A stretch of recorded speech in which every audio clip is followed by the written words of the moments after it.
Becoming an effective reader is one of the most important things you will ever do. But what do you do when you don't understand some of the words that you read? You may feel a little stuck.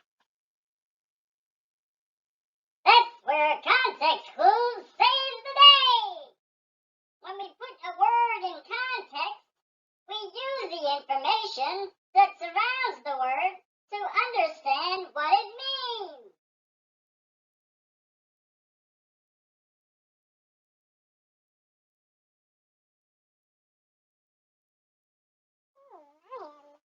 Oh, I am so alluring. I am just enchanting and galvanic, captivating. Oh, there are different types of context clues. To remember these different types, we use the acronym IDEAS, or ideas. IDEAS.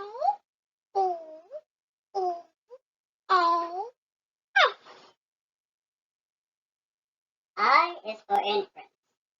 This is basically drawing from your own background knowledge. D is for definition. The sentence will sometimes include the meaning of the word. E is for example. There may be an example of the word somewhere in the sentence or near the sentence. A is for antonym. Sometimes a word that means the opposite of the word in question is somewhere around. S is for synonym. Sometimes a word that means the same thing as the word in question is somewhere around.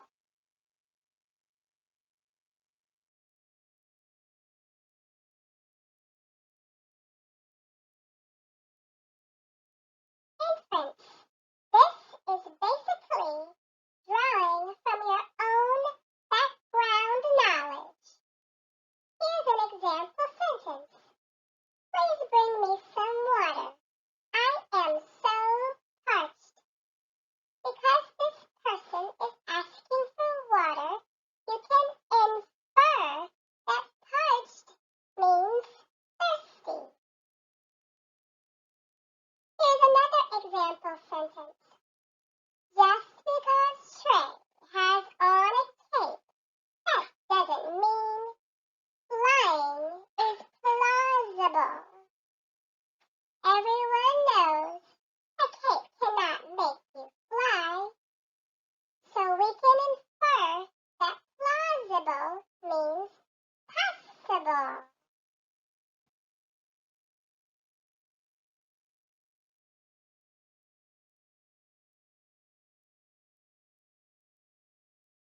Definition. The sentence will sometimes include the meaning of the word. Here is an example. Beyonce has a lucrative career. Just look at all the money in her bank account. Someone with a lucrative career makes a lot of money. It's right in the sentence. Here is another example. Trey is always veritable. I can believe anything he tells me. We know the definition of veritable is something true or real. You can believe someone who is always veritable.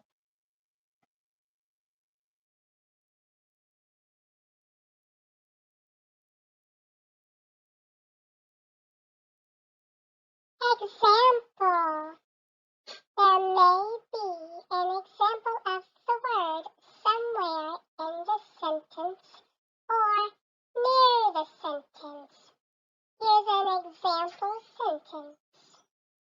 Joanne and Edna are as disparate as a fish and a watermelon.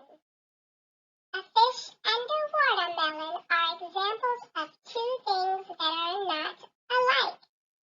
This lets us know that disparate means very different things. He flourished. Oh, here's another example sentence. Jonah ate up every slice of pizza. My mom just called him voracious. What would you call someone who takes everything for themselves? Greedy? Eating up all the pizza is a good example of that. Voracious means greedy. Get it? Good.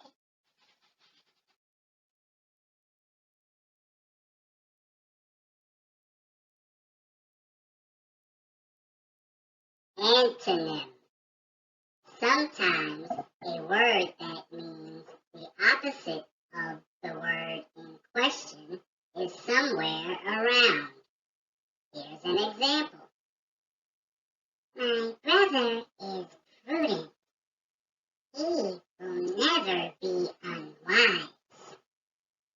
The words never be unwise lets us know that prudent must be the opposite of unwise. Here's another example. Don't abjure the questions. Give a direct answer. The sentence says, don't abjure, and then wants a direct answer. Abjure must be the opposite of direct.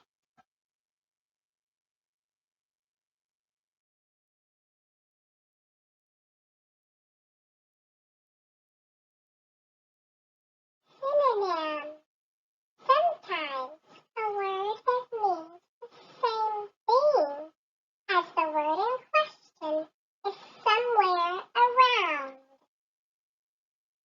Tamika keeps such an immaculate bedroom. It is always so neat. To stress the fact that Tamika has a clean room, the person speaking uses the synonym neat. Here's another example. Golf Mountain is always full of merriment. We had so much fun last time, we didn't want to leave. The person speaking uses the word fun in a sentence.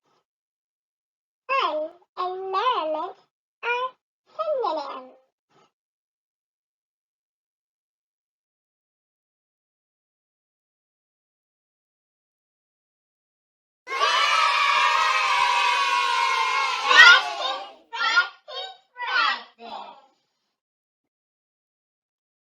We are going to put some pictures in context now. In the next series of pictures, there will be 3 words that follow. Decide which word goes with the picture.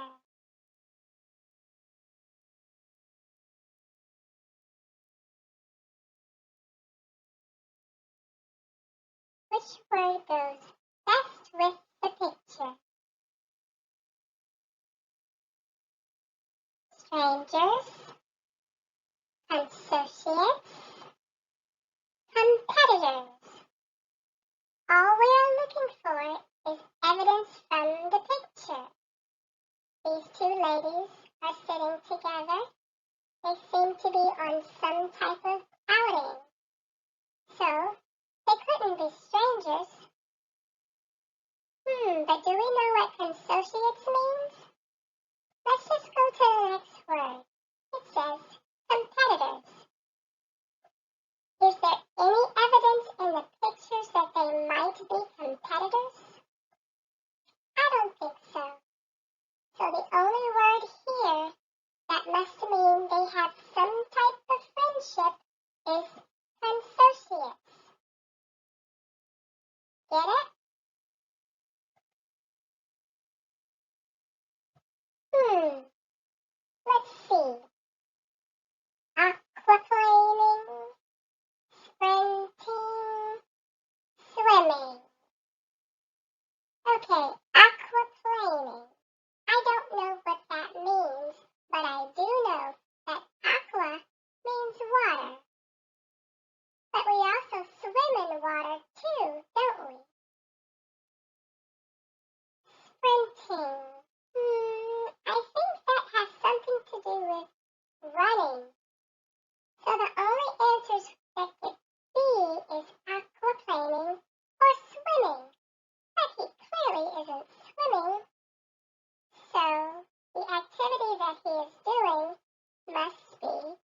word goes best with these pictures?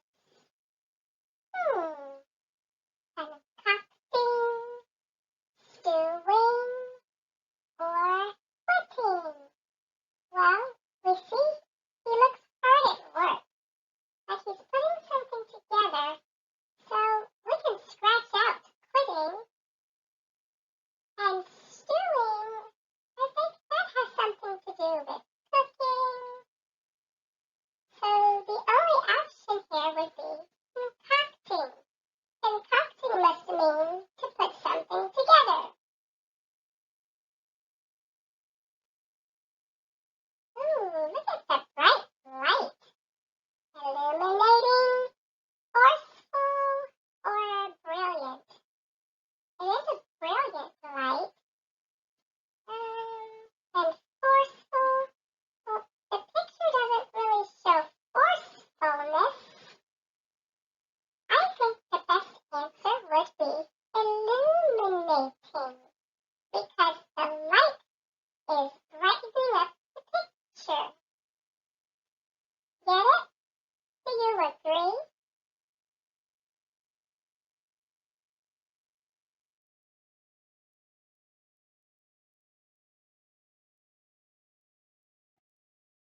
More practice. Read the following sentences and decide what the underlined word means.